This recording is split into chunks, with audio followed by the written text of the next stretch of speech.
even though if it's the word control, even though if it's the word power, it is the word what motivates you. That's what brings balance to you. Nadiya Manji is a Kenyan-Canadian author, an international speaker, and transformational life coach. Her book, Searching for Balance, is based on the internal journey she experienced following a serious car accident.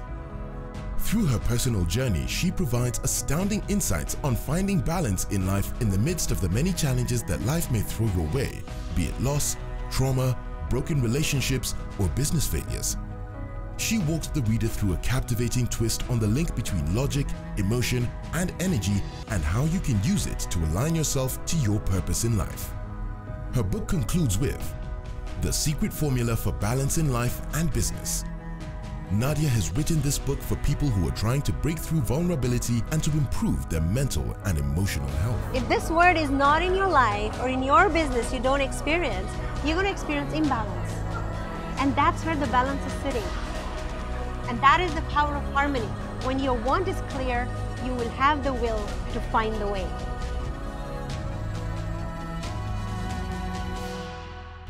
So here she says, what is your pain trying to tell you? Meaning pain has a voice. Yeah. Which we numb or ignore. Yes. Avoidance is neglect. Yeah. What is your pain trying to tell you? Yeah. Yeah, so she says your pain is a message. It's the way your body communicates to you. Listen to it. And she had, again, on the story of her in the flight from Amsterdam to Calgary, and she talked about her shoulder in pain and how she said, I won't even take painkillers now. And then at some point it was really bad, and she knew this is not just from the accident. It's internal. It's internal. Man, who decodes things like that? Yeah? I found that so powerful, so powerful. But then, if you go back to page 38, we have from pain to vulnerability. David, you need to connect that for us. David and Shilpa, you're the ones who had accidents many times in your life. Okay, my thinking about from pain to vulnerability is understanding first and foremost, just like the other page was talking about, that pain is trying to communicate something to you. You know, how you deal with your pain will determine whether you're vulnerable or not. You know, because for some people, if you keep your pain mum and you shut its mouth, then you can't be vulnerable about it. You know, and I say we live in a society that wants people to get over their pain so much, and that's why very few people heal. You know, because it's like, okay, I'm going through this, paper the cracks. You know, paper the cracks. Stigma as well. Social stigma as well. That's very true. But I also think like the way she talks about vulnerability here has to do with, from an individual perspective, like I'm vulnerable with me. I'm facing my demons, so to speak. I'm being truthful with myself. When we want to achieve this balance in our life and drive a Ferrari well, we have to be internally aligned. And what do we have to align? Our thoughts and our feelings. If our thoughts and feelings are not aligned, what do we experience? We experience external imbalance. What I got also that she was talking about is you need to bring these things out, look at them and be honest with them, and then start the work on how to begin to heal and to fix things or to be in alignment, even before you bring a second, a third, a fourth party in the picture. Correct. Yeah, like it's a personal. You've got to work at it yourself. Basically, only you can do it because only you know how you feel and what you've been through. And even like on the thing, like again, as a man, I think I'm very passionate about getting on that. Like for my wife and I, we had a miscarriage, actually 2 miscarriages. Okay. And sometimes, okay, most of the time, people tend to associate miscarriage with the wife, so they don't really understand, okay, did the man feel pain? Yes. Did he go through something? You know, so for me, even on being vulnerable about that, I didn't feel like I had a right to feel pain because, you know, it's not my body and all those things. But my wife would tell me, no, David, dig deep, because if you don't deal with that you lost, you know, a child, it'll explode, you know. And so I had to dig deep and understand that vulnerability from my own perspective and say, okay, by the way, this happened to me. It just didn't happen to my wife. It happened to me as a man. You know, I was going to be a father. Now, nothing, you know. And I had to look at it from that perspective and dig deep in myself. And a lot of men, even in those situations, they don't feel they have the right, you know, because it didn't physically happen to them. Yeah. Wow, that's a powerful story. And I think Yes, that's exactly what Nadiya calls embracing the Yeah, internal yeah. process. Yeah, like finding out what your loss is and how you deal with that. Because if you don't handle it, it affects you in several other ways. Maybe you'll, for your case, you'll have gotten angry or anxious or even very irritable when around kids, and you wouldn't know what was What's triggering bringing it that. on. Yeah, but now that you dealt with it, you're good now. You become stronger as a person once you've dealt with it. The big one, ego. Oh, I stay there for David. Wow, David. That's what they say. Yeah. Let me tell you, that ego chapter needs to be printed and stuck all over the city, on every pillar and every mall notice board. The way she breaks it down. Yeah. David, did you read about ego on page 45? Oh Lord, let me tell you, even before you read what Nadiya has to say about ego, Yeah. it's funny because, you know, people tend to paint ego and having pride and ego as this whole, you know, it's masculine, you know, it's so, you know, that's what you guys are even laughing at. You know, the elusive giant opposition. You know, she says the key to understanding ego is that it can be healthy or unhealthy. Yes. And most times you find that the unhealthy part is what people try to, you know, like say this is now powerful, you know, a powerful Control. person, you know. But then when you look at unhealthy ego, people tend to look at men who have an unhealthy ego as they're the ones who have power. You know, they know themselves, but it's toxic, you know. And they want to control. Yeah, you know. They're control freaks. You know? That's the thing. Yeah. And then on the other side of healthy ego, it's not talked about a lot. At all. You know. Yeah. Where it's, you know, probably the knowing yourself. Yes. You know, and knowing that this is my worth. Yeah. You know. I actually didn't know, if I can be honest, that there's the positive and the negative side, or what you're calling healthy and unhealthy ego definitions. Because, you know, you see someone egotistical, you're like, that's just ego. But then the way she puts it here, like, ego operates from a place of inferiority. Therefore, it's always hungry for achievements, accolades, superficial superiority. And I'm like, yeah, that's what, that's ego, you know. Until you turn the pages, and like, there's actually some good egos. There's some good egos as And well. the way she explains it, mind-blowing. Because where she says healthy ego is motivating. What and page is that? This is 46. 46. Okay. You know, second paragraph, and she says healthy ego is motivating, and unhealthy ego is competitive. You know, it can determine whether we respond or react to situations or to people. She also says on page 45, healthy ego is necessary only if it protects our boundaries and self-respect. That one needs to be broken down. I was also sailing in the same boat with you, Catherine, where I thought ego is not a good thing. you know, because you're trying to be modest. Yeah. And so you don't want to show people that you really have an ego. And while I was reading this, I got to reflect and I realized actually there are situations where you get to downplay your ego so that, and I realized actually it isn't a good thing. Yeah, if you're just protecting your boundaries, or and this is one of the conversations that have been going online, where you're good at something, it's how you earn your living, but someone wants you to do it free. And so if you say no to that, you're egocentric. You know, even like I'm sure if she's not experienced it, but probably she has, where there's this thing people have been talking about for writers, you know, like, why is your book so expensive and you just wrote words?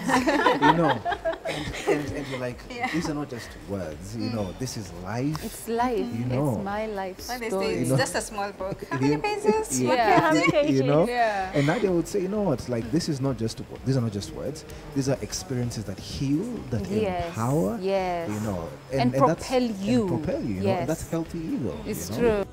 Take a deep breath and exhale. And now again go back to that experience. That vulnerable experience. And now this time, I want you to embrace it. I am here. I have a challenge. It is here to teach me something so I can grow in my life. Ooh, unresolved issues. Ooh, that Which one page was is that? something. Which page is that? Page 50. Page 50. Let's talk about unresolved issues. So there's this little sentence on page 51 where she says, imagine what the world would be like if people knew how to heal and change the world with their whole selves and not their heart selves. Oh my God. Cry at that sentence. Oh, Shilpa, you're the one who has to break that down for us. You're the one who's known her for. I think for this, you have to be mentally, physically, spiritually, emotionally aligned and balanced. Without balance, you can't go and heal anyone. Because if you're not balanced, what are you gonna? How are you gonna heal someone? Because you're still going like this, like a car. Trotting along. When the wheels aren't balanced, you're actually hurting the body of the car. So you're hurting yourself. So you have to be aligned, have good energy flowing through you, and then there's no hurt inside you. You're not hurting anyone else. You're giving good energy out. By the way, do you want to share that story on energies? You've talked about energies. I remember the story you told me before the show. No. Okay. Oh, yes. You know, I don't know whether it's a sixth sense, like my little dog or whatever, but I was sitting at home one day. I had some visitors that came in. We sat in the lounge, closed the door, and we were just having this conversation. Suddenly my room heated up and I thought I was going to faint. I had to let myself out and go and sit in another room. There was someone there that had this negative energy. And that's the first time I've ever felt that so strong. So that's such a high level of self-awareness. You know where? And as Nadiya says, you have to set the barriers. Who you let into your house, who you let into your life. Are we happy, more happy without those negative people? I think I am. I don't need negativity in my life. No. You know, when you're striding along in a positive way, why do you want a roadblock setting you back again? I hear you. That was such. I thought that was powerful. Forward. I mean, whoa. So you can't be aware of that if your energy is bad, man. Clean out those waves. Clean out those waves. So on the issues of imbalance, which one stood out the most to you, Winnie? For me, it was where I was stuck, because I think for me, the thing that this book, Searching for Balance, has really made me realize is that not unless you identify the root causes of issues, then you're just sugarcoating everything. And so for me, I like the aspects of just finding out where you're stuck. What is it that is causing that imbalance in your life? Because at that point, that's how you're going to figure out how to deal with it. And for you, David, before I come to Shilpa? Issue 4, Need for Control. Page? That's page 63. 63. Let me tell you, the whole desire to want to have everything figured out, and the whole desire to want to ensure that you are the one who's in charge of everything, that for me it's a sore place, and for very many people, because you ask yourself, if you are not the one in control of your life, then who is, and that's why for me, like, there's some areas of control I just leave to God. I say, honestly speaking, I don't know, I can plan for tomorrow, but I'm not in charge of tomorrow. She says that control is an insecure place. Don't get me started on those little punchlines. And I realize that for as long as I want to be in control of everything, it means that I don't think that God has everything in control for me. Which is why Nadiya said, I think that's why maybe she said it as the first thing in her book is live in the now. Like, I think, and maybe she put it there first, I don't know, to set the pace for what this book is. It's about you at present, giving yourself now and relinquishing anything else that is not now to whenever it's now comes. Like every time I kept reading it, I'm like, no wonder she started with be now, be here, Yes. be here.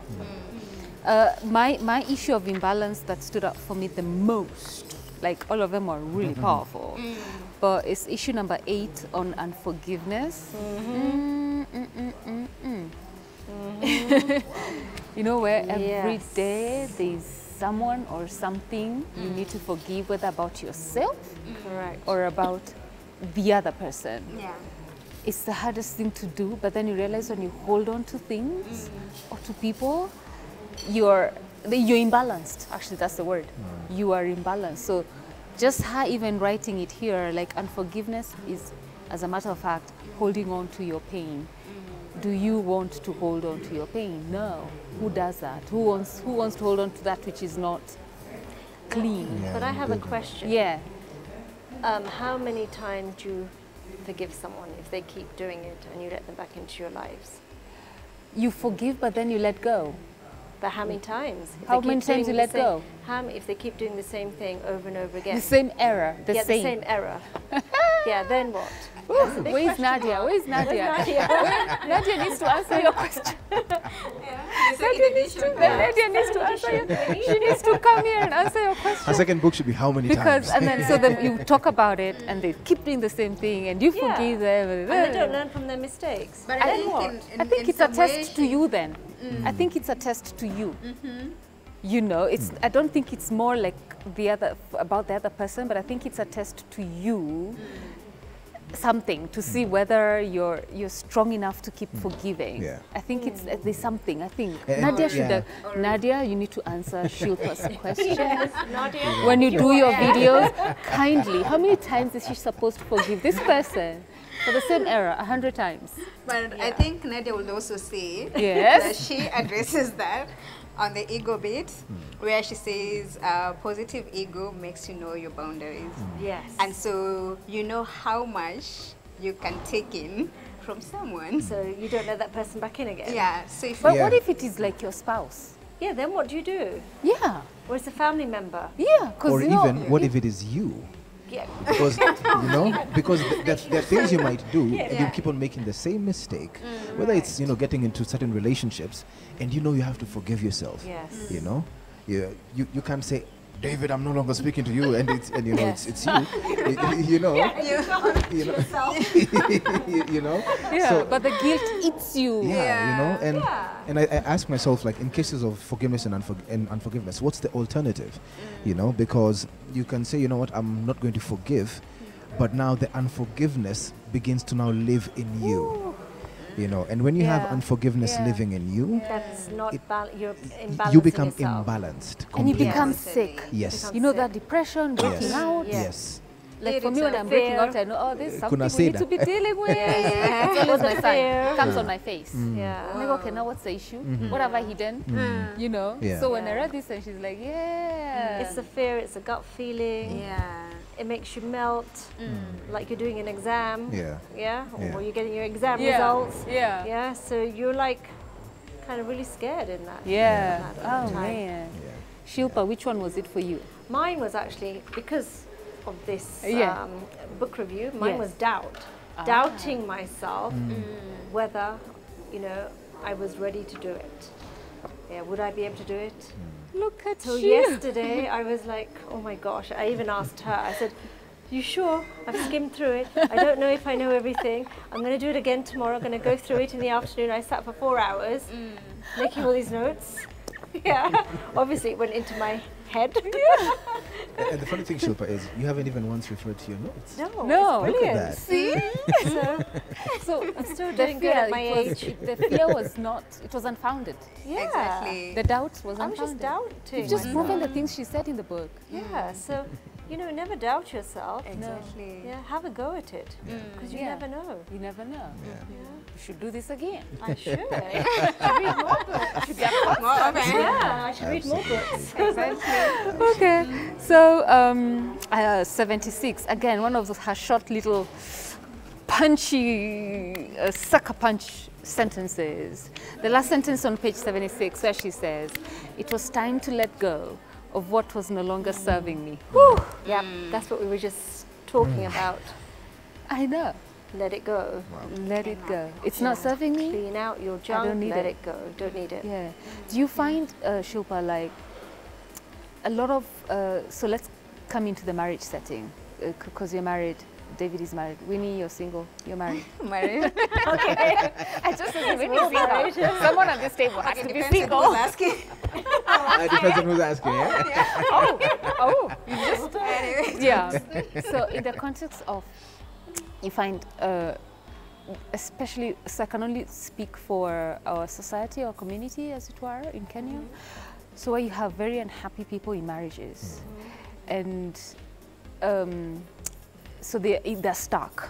They're stuck, you know. So in as much as, and I'm not advocating for divorce, but in as much as both partners know, I can do better all by myself. You know, I can leave, I can walk and start life afresh and whatever. You know, there's fear there. There's, you know, better the devil I know than the angel I don't. So we all speak to ourselves about the reasons why we should stay, even when it's killing us. You know, and this is not just for, I'm not saying for all marriages, I'm just saying there's some of those, especially for those couples who go through marital violence. Yeah. Because for me, violence is the cutoff. You know, anything else you can speak, you can go to a counselor, a pastor, a priest, a sheikh, and get yourself sorted, you know. But the minute it comes to violence, especially for women, it's at an all-time high, and women are dying in silence in those relationships. So when I read this, for me, that's what came up. You know, where I wish they could grab this book and read that sentence that says, if it's no longer serving me, I'm letting go. You know, some people will, you know, go to scripture and say God hates divorce, right? God hates divorce, but he doesn't hate divorcees. All his kids. You know, and people look at it sometimes like, you know, God hates divorce, so, you know, don't divorce and all that. But they forget that before the institution was there, the people were there. And, you know, like, scripturally, God says, you know, he hates divorce, not because he hates the people, but he hates what is happening that is bringing that up, you know? And he would love for love, as he ordained for it to be the glue that puts people together, you know? When people get married, they say, oh, what God has brought together, let no man put asunder. Sometimes it's not God who brought some people together. Let's put that straight, you know? You brought yourselves together. You know, and sometimes, you know, the realization hits and you realize, oh, I like this person because, like, we used to go to the club all the time, you know, and then you change, you know, and they're still an alcoholic, you know, and they're still doing all these things, you know, and they're still sleeping with other people, you know. That is not a marriage, that is not a relationship, and it's not working. So you can't, you know, say scripturally, God hates divorce. There was no marriage, quote unquote, in the first place. You know. Winnie, I'll start with you. Why should people buy this book? It helps you really understand who you are as a person, especially emotionally, because these are things that we are not taught in school. It's not in our syllabus, not even in our new CBC curriculum. And so that is the first thing this book does to you. Secondly, you get to work with Nadiya as a life coach through her book. You might not meet her in person, you might not go through her sessions, but through this book, which is only 1,700 Kenyan shillings, you get to have those life transforming programs. It's a life manual. That's what I call it. Exactly. And then thirdly, it's a book that really I would actually recommend. I know, like Nadiya says, it's not for any particular gender, but for men especially, I would really recommend. I would really recommend, because ours is a society where men always feel like they don't need help. They are good, you know. It's the ego thing. They're unhealthy. They're unhealthy ego. They're unhealthy ego. Exactly. So let me end my list there. Please end your list. Mine is, well, without balance, you cannot get to your goals. Yes? So if you want to be successful, you need to find that balance, have energy flowing, and that way you will succeed in life. So if you want to succeed in life, please buy this book. I love it. Right. David? In life, you have to realize the things that are building you and the things that are breaking you. This book really goes in depth about the things that build us and the things that break us. So if you're in a place where you're looking for building, this is a great book. If you're in a place where you're trying to figure out how to get rid of the things that are breaking you, it's a great book. I love it. one of the best things I love about this book is towards the very end, she has something called a gift to the reader, 9 practices to begin your transformation. As in, she has given you bite-sized bullets for what you need to do every step of the way. And that's why I say it's like a lifetime manual, like you keep picking it up. It's not something you read, okay, I'm done with that, let me put it there. Yes. No. You have to keep coming back to, okay, let me read about fear, because this book, I need to remind myself not to be afraid maybe of the next step I want to take or the next relationship I want to get into. So you come read and you feel empowered to take steps. I like that it gives me that. So Searching for Balance by Nadiya is a book, a must-have book for you this month of June. It's a powerful book. And I like that all this month we've been featuring Kenyan authors. She's Kenyan Pakistani, right? She's Kenyan. She's pure Kenyan. Yeah. Nadiya. Wewe ni wetu. She's Kenyan. So we thank you for watching the show. Pick the book, Searching for Balance. And Nadiya, we're waiting for Code for Alignment. That's her next title. I can't wait to have it. All the best in Canada. We have had a great time discussing and reviewing this book. It's a gem. It's a gem. Take this book, buy it. Where can people find it, Winnie? It's at Textbook Center. Textbook Center. Yes, and it's also available on Amazon. There you go, Amazon, TBC. Have a great week.